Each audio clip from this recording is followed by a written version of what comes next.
Thank you for clicking on the video. Welcome back to the channel. This is a review for The Best Man Final Chapters. The Final Chapters. Or is it Best Man The Final Chapters? Or is it The Best Man Final Chapters? That the is somewhere in there.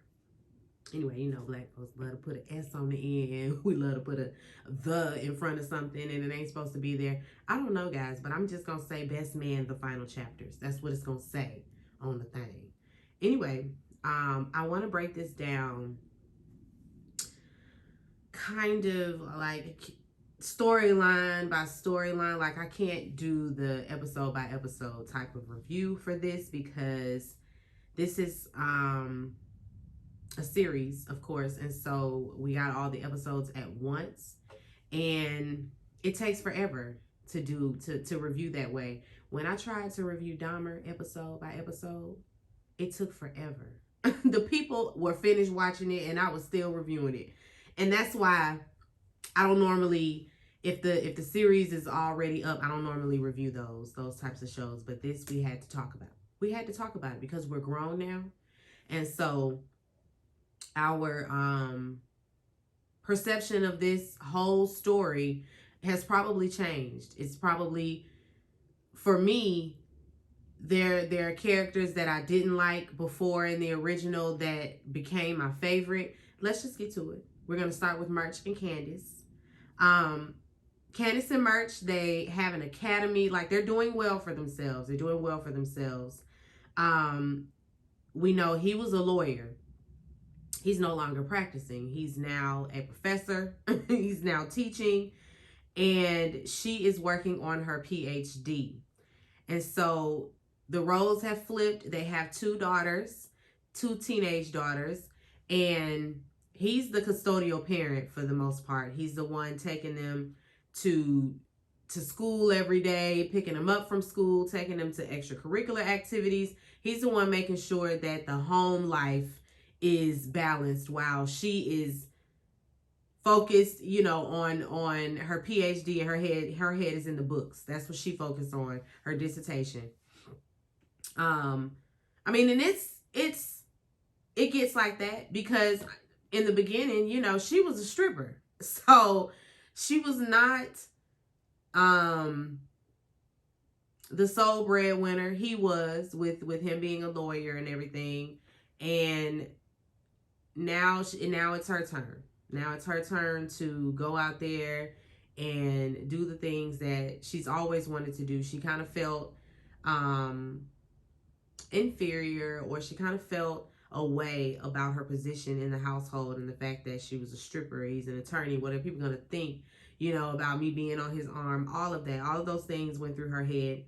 And so she's going after her PhD.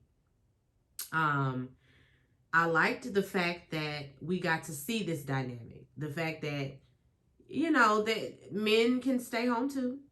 And he wasn't a stay-at-home dad because he still was working, but he getting off at 3 o'clock, you know, and getting into daddy mode right away, like a mom would do. Because like I said, she's focused on what she's doing. She's she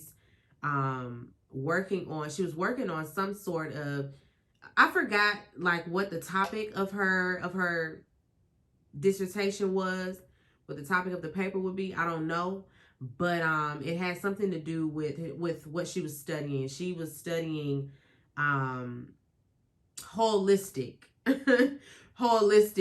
types of treatments for anxiety and ADHD, and treating those types of things because her daughter deals with anxiety. And so she's testing some things out, marijuana, shrooms, if you will, you know, that kind of stuff. Just to see what type of cocktail that she would need to, you know, bring the stressors down and all of that. And so that's what she's working on, and it's unorthodox. So her advisor is giving her a hard time on it. Either it's her advisor, somebody giving her a hard time about the topic of her paper and the research that she's doing, all of that. They're kind of, you know, scoffing at it.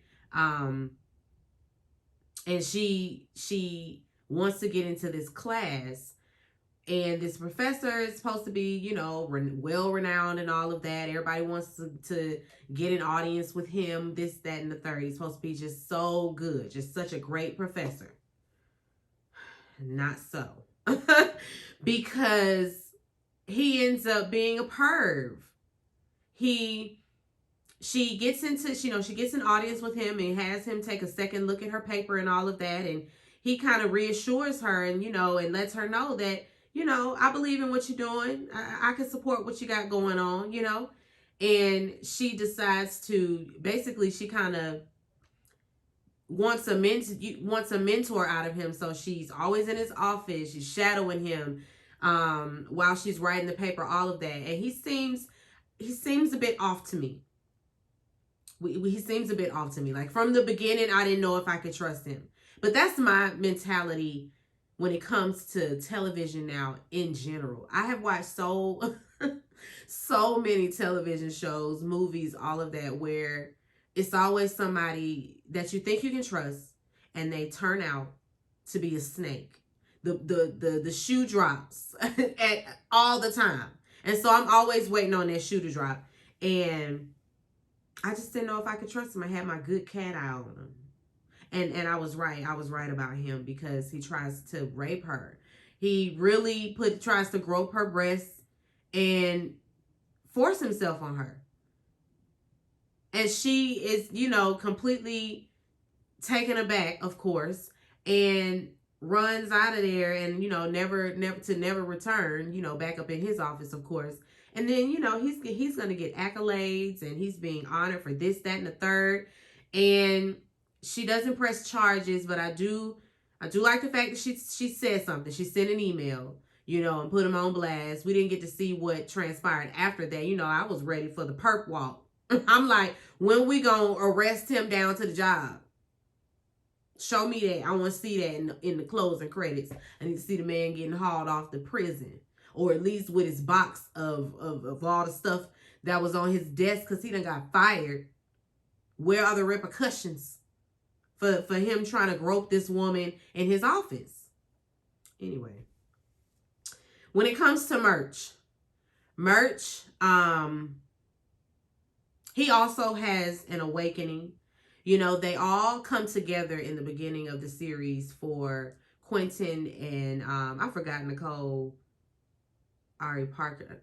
That's her name, right? Nicole. That's Nicole Ari Parker, right? Yeah. Boris Kodjoe's wife. I can't remember what her name was on here, but he's getting ready to marry her. And so they all, you know, meet up on this island where, you know, one of his properties, one of his dad's properties, because his dad owns hotels. He's in real estate, got all these buildings, well, resorts all over the place. And they, you know, are at his resort. And everybody there has an awakening when they get there. Well, you know, by the end of it all. And when it comes to Murch, he's realizing that, he's realizing how his friends view him. You know, Harper, of course, is writing, well, not writing, well, he's got an opportunity to put his book on screen. And so while they're there, he gets everybody's approval and everything.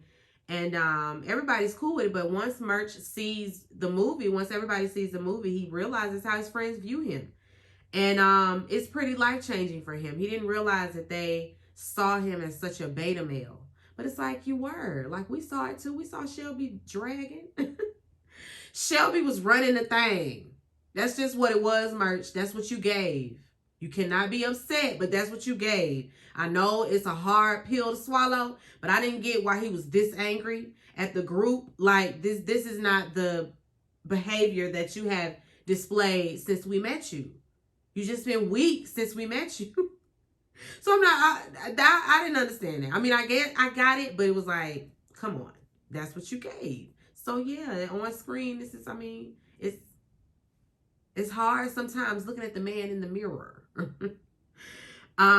But he decides to start MMA fighting. And he, of course, it's on the down low. It's unbeknownst to everybody. And once Candace finds out that that's what he's doing, that that's the outlet he took, you know, she's proud of him, you know. And slowly but surely, Merch starts to defend himself and speak up for himself and use his voice. It's I love to see it. I love to see it. I like the fact that he spoke up for himself. There was a episode where he has this encounter with a Karen. He and his daughter are actively getting inside a cab, and the cab stopped for them. But this Karen walks up with her dog, screaming that they're trying to push her out of the cab, that they're trying to throw her out. Like, you know how they play it up, how they lie. She turns on the white tears, all of that. Police roll up, and it looks as if Merch is the aggressor and she's some victim. And he doesn't do anything. It's just, I'll let you have that. Go ahead, you can have the cab. He sees her again, like out and about, and he stands there and runs every scenario he can possibly through his mind, as far as like running up on her, and they all end badly for him. And so it's just eye-opening, of course. Even though, we as blacks, we already know this. We were already way too familiar with this. So I hope some white folks was watching. I hope the white folks was watching The Best Man, the final chapter, so they could see and get a glimpse of what goes through our mind in these circumstances that they sometimes put us in, because one, they can't mind their business, or two, they are stirring up trouble and creating a situation like she did. Poor Merch. But anyway, Merch, comes around full circle, and Merch starts using his voice. Like I said, it was the MMA fight, and it was giving him the strength and the courage to be a man. Be a man. I liked how we wrapped up their story. Candace and Merch come back, to one another, because for a spell they were two ships passing in the night, but they never gave up on one another. She ended up telling Merch about what her professor did, and of course he wanted to go and practice his MMA fighting on his ass, but she assures him that it's handled. It's okay. It is what it is. But I hated that she had to come home after that situation, and she couldn't just fall into her husband's arms and share, what's going on. She kind of just ate it. She just kind of took it for what it was, which is what a lot of black women do in the workplace when these folks be getting inappropriate. Because who gonna believe us? Anyway, let's move on to Lance. So, Lance, it's been about 2 years since Mia's passing. Every time Mia came across the screen, I was on Mia. Oh, Mia. Mia. Mia did not have to go. I feel like why couldn't she come into remission? Why couldn't she walk away from this? But I guess that's realistic. All of this stuff is very realistic for a lot of people. It's very realistic. Anyway, Lance, it's been about 2 years, and he running through everything with a vagina. He knocking down any and everywhere. He is just running through the holes. And this is how he's coping with Mia's death. He ain't getting close to none of them, nothing like that. It's just smash and go. That's all it is. But that doesn't, that's not healthy or whatever. And everybody realizes that he's not handling this well. I mean, he goes to the island, to the resort, and he sleep with somebody, with the concierge lady. Like, everybody. He meets this woman, however, this woman who works there, and I automatically know, I'm like, oh, she finna be his love interest, because she, ain't impressed. She's the only woman on the resort that's not really impressed, that's not really falling all over herself to get next to him. And he notices that. She kind of pay him dust, insults him and everything. And that catches his eye. They end up stirring up conversation here and there, but she seems like she's a nice woman. She's a nice, good, wholesome, church-going woman, and that's what Lance wants. That's what he need in his life.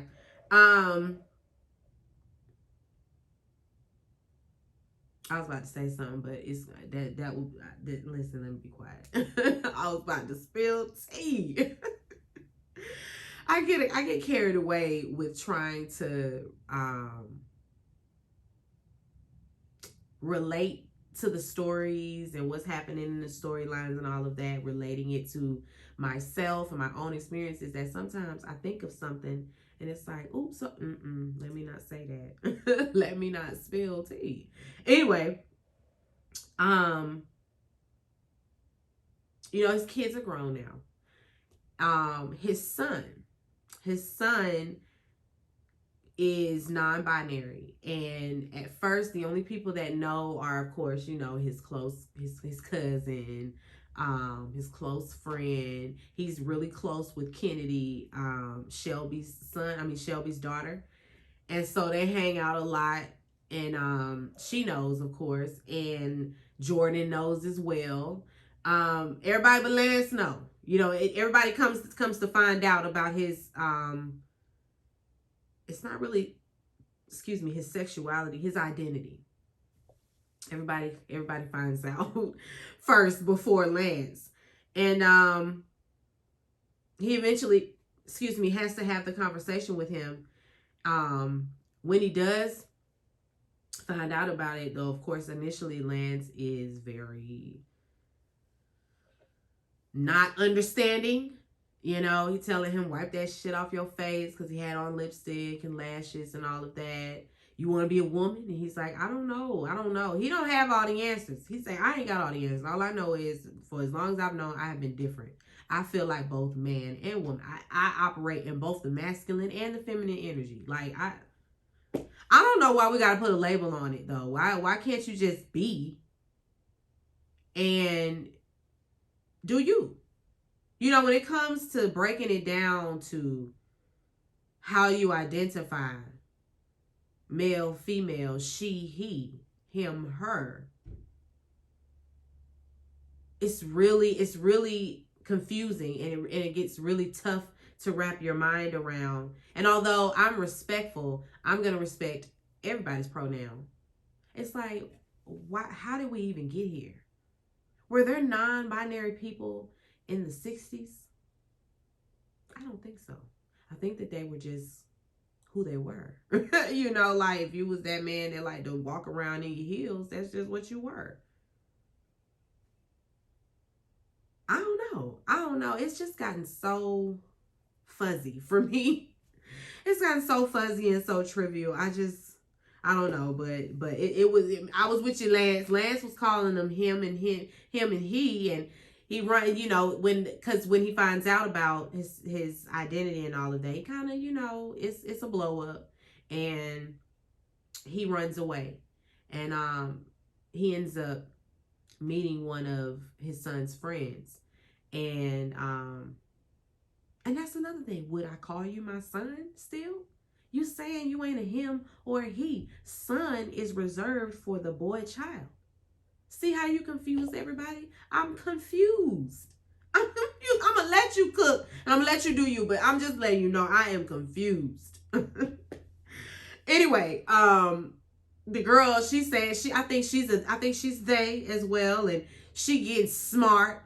I don't know who this he you talking about. It's like, girl, I just found out yesterday. I am absolutely going to say he and him for a minute.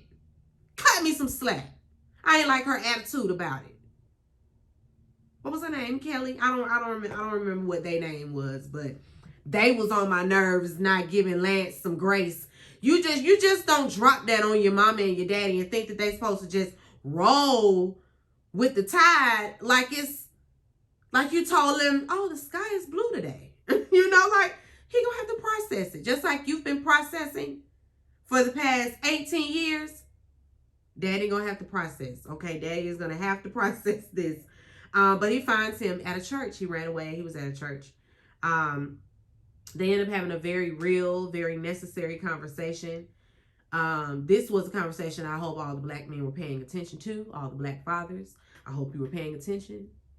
Because granted, he didn't understand, but seeing Lance pray to God for understanding, for show me what to do, Lord. How do I do this? You know, like, this is my child. How do I do this? I'm just admiration all around, because that is what we are talking about. All we just listen. The folks just want some understanding. Okay, they just want some understanding. That's it. But I really did appreciate this moment in the series, because it was necessary, especially for today's society. So he don't want to do football. His son don't want to do football, and Lance don't know what to do without football. You know, he tries a few different jobs, a few different gigs here and there. But I don't know. He need to go coach somewhere. I guess he need to go on to be a coach somewhere, because I don't know. He tried to re-enter the draft and everything. Them folk was like, "Sir." Now he out there looking like Tom Brady. Tom Brady need to sit his ass down too. He done lost his wife behind some football. I hope the football keep you warm at nighttime. Just stew your family away. What? He thought she was bluffing. She said, "Who, me?" Not me. Not me. I went out. I told your ass I was done, and you tried to play me. You thought I wasn't going to step to you with my boundary, but we going to keep the boundary. That's right, girl. I know that's right.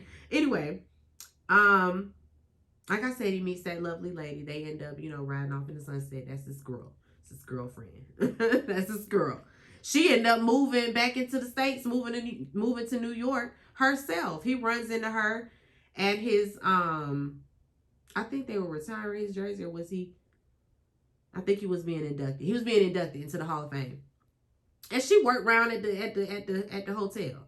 She a manager at that hotel now. And she done run into him. And so now, it's fate. Okay, Quentin. Quentin, like I said, got everybody together because he was gonna marry Nicole. And she's like a very earthy, chakra, crystals, all of that. She's one of those girls. And she's also very rich. And so Quentin's dad is beside himself, like, this is the one, she's the girl. Everybody in the group is like, "You sure?" They don't really see it for her. They don't see it for Nicole at all. Shelby finds out that he's getting married, and of course she flies in and crashes the thing. She stops at nothing to make sure that she's always in his sights. Came to the bachelor thing and gave him a little strip tease.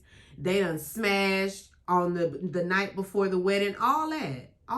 She know how to get Quentin in the bed. She know what to do, because that's her man. That's her man. Regardless of who you done fooled around with, good and well where home is. And they end up getting married. Quentin and Shelby end up getting married. He left old girl at the altar and say he can't do nothing. He can't do nothing without her. Like, he runs her down at the airport on her way out the door and proposes to her, and they get married. So everybody came together to see one wedding, and ended up seeing Quentin and Shelby tie the knot. And they was where they were supposed to be, because they needed to be together anyway. They turned out to be my favorites. Whereas Shelby and Quentin, I couldn't stand in the beginning. I love them. I loved their storyline. I love their dynamic. I love it. Love it. That's his girl. Okay. She the one. And he the one. Loved it. Although this other woman kind of changed him, because she changed him completely. Like, he had stopped smoking weed. He wasn't drinking no more. Like, he was very calm and zen himself. But it kind of centered him. It made him a little bit more wise. He was the one that was the most grounded out of everybody. He has a health scare where he has a heart attack, and everybody rushes to his aid. And Harper and I wasn't gonna go there yet, but yeah, Harper and Jordan show up to the hospital together, and everybody's like, Where y'all coming from? Because she got on her hoodie. You know, she got on her walk of shame hoodie. And that was just puzzling to everybody. So we're going to put a pin right there. Oh, and Quentin found out that Kennedy was his. Although it took her 10 years to come clean with it. He wasn't really bothered by it. I don't know why we didn't get a big blow up about that. Like, that's major. You don't just keep that kind of information from somebody and then throw it on them and then we just gonna breeze on by it like we shouldn't see some type of altercation here, because he should have been very angry about that. But, you know, I don't know. Maybe because it was the realization that he was a father, you know, he almost had a life and death experience. You know, he's getting back with his girl. I don't know, but it was like, did you hear what she said? She said that that's your daughter. She told you about her in 10 years. You ain't mad? He ain't mad. Anyway, now moving on to Jordan. Why do you keep doing that? Every time I scroll, my my notes move on to the very next note. Like, I done already reviewed Housewives of Potomac. I need to just go on and delete the note. You know what? Maybe if I put the cursor like actually on the note, then it'll scroll properly. The more you know. Jordan. So Jordan is still, you know, very much career driven. She's still a single woman. She's at the top of her game. Like, she's running the network now. She doing her thing. While she's on the island, she also has this kind of awakening. She meets this young tender who she thinks she gonna kind of play around with, but he showed her. He showed her ass, because he turned out to be some type of shaman, who's very self-aware and is not about to be her plaything, you know. So he turned her down. Anyway, when she gets back, she ends up reconnecting with an old fling from college, Mr. Terry Silver Demetrius. That's his name over there on Power. Well, that was his name, because he done kicked the bucket over there on that show. She finds out that he's been investing in some private prisons, and so she got to dump him. And listen, rightfully so. Go ahead, girl. I'm of agreement. I'm with you on that. He tried to sell her some type of excuse thinking he Michael Jordan. No, you investing in private prisons. We don't want that. I don't care what your motive is, what your end game is. Absolutely not. No, Terry Silver Demetrius. He always that guy. He was that guy on Power too. Just get him out here. She thinks she's pregnant at one point. Come to find out she's not pregnant. But you know what? The thing is, she pondering whether or not she'll be like, is it Harper's? So come to find out, y'all, we see that, and I'm just gonna talk about this. They go back after the induction. Harper and Jordan go back. They, you know, well, first they walk in the town, you know, walk in the streets of New York, just really like, you know, a happy couple. The two of them really get on my nerves with that, because it's like, one, you're married, Harper, so after the induction, you go home to your wife. You don't walk the streets with Jordan. He and Jordan have way too much sexual chemistry for him to spend quality time with her like that. Like, you can't do that with her as a married man. Not when she want to fuck you, and vice versa. You need to carry your ass to the house. Around there fool-out line with Jordan, and then end up in her apartment, unzipping. And what the hell? And we never got down to the bottom of where her dress went. Because out of nowhere, she in a hoodie. They in an apartment. He unzipping it. They kissing. I just don't understand these two. I don't understand these two. Because in the first one, Harper, you should have just stuck with Jordan. There was no need in you making this big old display of affection and proposing to Robin when you know good and damn well that Robin is not the woman that you want to be with. Just don't waste that lady's good years playing around. Anyway, I don't see it for Jordan. I just don't. I never did. I never saw it for a character. I don't like that. I don't like that girl in any friend group. Girl, please. The girl that's got all her whole friend group is men. They all married. She the single woman. And she still be getting invited to the trips and shit. Hell no. Hell no. Because she got her sights on Harper. Even though they didn't end up together. And I was so happy about that. Because listen, we all would have been upset and angry had they wound up together. So I was glad that in the end, she was not about to be his rebound. I was proud of her for that. It's like, good girl, good on you. Good on you. Because I ain't know there for a second. Okay, Harper and Robin. We just gonna move on to them. They're in two different spaces in their life right now.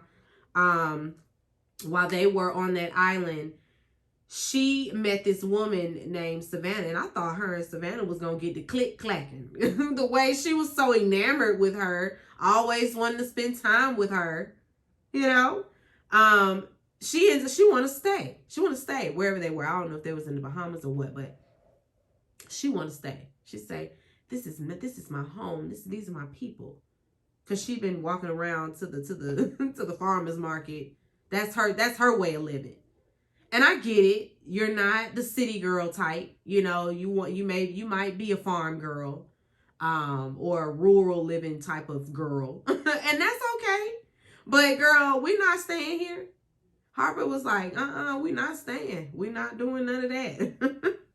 But it was obvious that they were in two different spaces in their life, and it didn't do nothing but foreshadow, you know, what was to come. She on her Earth woman, you know, she's got her, she's found herself, you know, found her passion, and it's cooking.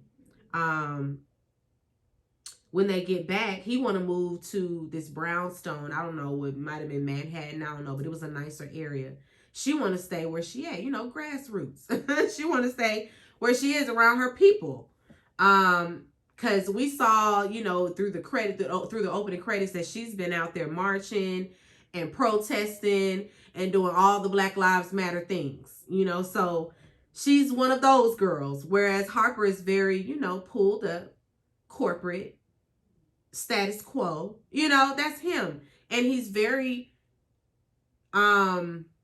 career driven as well, and focused on the next big movie, the next big story. What's the next big break gonna be? Whereas she's like, I wish you would just stop and smell the roses. Like, I wish you would be satisfied with your wife and child, and we could just, you know, live our lives. Like, why do you have to be chasing a bag all the time? Which is why Harper and Jordan are perfect for one another, because they both love to work. They love to chase the bag. Always. That's the focus. Get the bag. I must get the bag. I gotta keep the bag. Gots to stay rich. Gots to stay working. That's them. And they were, you know, drifting further and further apart. She ends up having some type of emotional affair thingy with, and I wouldn't even say it was an affair, because I think she just started to, her eyes was wandering a little bit. This man who works at some kind of market, I don't know, he got a farm. She's so impressed with his farming skills, and that he's been to Ghana, and that he's so in tune with his blackness and all of that. She's just so, you know, beside herself. But she doesn't, you know, she doesn't do anything. She doesn't cross that line. Harper, on the other hand, does cross that line, and ends up writing it in his next story, which is how she finds out that, you know, something might have happened between he and Jordan the night of the induction. You know, there's a big blow up, and they say some things about one another. You know, she wants to go to Ghana, and he promises her that he'll go with her for a month, And then he reneges on that last minute because, oh, he got this and he got that. Every time that agent calls him with something else, he's ready to drop everything, you know, and do it.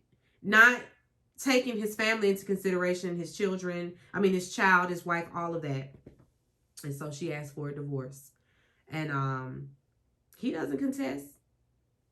He don't contest. You know, his friends are there for him, but he doesn't contest at all. There's a scene where everybody kind of got to tell Harper about himself. And which hopefully he hears them, because they were telling him the truth. He's very selfish. He has a lot to play. He has a big part to play in the demise of his marriage. And I mean, Robin does as well, but Harper has never taken her feelings, he's never taken her into consideration. He's not thoughtful about her at all. Whereas she chooses to be thoughtful when it comes to him. And that showed, you know, like she's always bending to his will, whereas he can't give her an inch. So yeah, she decides to file for divorce, and she also wants to move to Ghana. And at first he's gonna, you know, he gives her a little bit of slack about it. You know, he say he gonna contest it and all of that. And, you know, turns out he's not gonna do that. You know, he sees that his daughter has her mother's spirit, and he don't want to break her spirit by dragging her through a custody battle. So that's that, you know. The last scene, before I go, I want to talk about it, you know, and the importance of having you a good friend group, because they all show up to his apartment, well, to the house, and they got the card table, they got the cards, they got the drink, they got the snacks, you know, and everybody comes in quietly, just speak to him or whatever. And I like that. It was good to see. It is always refreshing to see Black men love on one another and be there for one another. I always tell my husband how jealous I am that he has that. Like, I have friends, but I don't have a group of friends where it's about, let me take that back. When I was in college, I had a group of friends. But now, you know, we're all in different spaces in our life. Some are here, some are there. So having that group of people to lean on in a situation like that, it was, you know, it's refreshing. But I always tell my husband that, because he has frat brothers. So it's like, you're going to always have a circle of friends. You're going to always have camaraderie, brotherhood, all of that. Whereas I'm sitting over here like, I hope somebody called me. Hope somebody called me today. They be on the Clubhouse. Listen, they be bonding, okay? Going on a trip this summer. I think he said they going on like 2 trips this summer. Hunting, fishing, something like that. Cigars, bourbon trip. You know, like the fun shit you do with your friends. The hood rat shit you do. Well, not hood rat. But you get me. It's a blessing. It's a blessing to have friends. It really is. And so I love that they all showed up for him in his time of need. I was crying seeing Harper break down over his family just being, you know, all his, that's it. But hopefully, you know, that they can, in the end, we see that they're co-parenting, and, you know, they're cordial. You know, he does end up winning his Pulitzer. So, you know, that was one of his goals. And he ended up winning it. And his daughter was there to, you know, greet him when he walked off the stage. And she called to congratulate him. She out there in Africa with a head wrap, living her life. I know that's right. I love the ending. I loved how we wrapped it all up in a nice little bow. Loved it. It was a great finale for the, you know, wrapping up the whole story. So kudos to them. Y'all saw the creator was in there. He was the lawyer. He was Harper's lawyer. For a second, I forgot his name. I was about to call him Tay Diggs. Anyway, that's it for that. Be sure to rate, comment, and subscribe to the channel. It's Call Me Busby, and I'll chat with you later. Peace and love.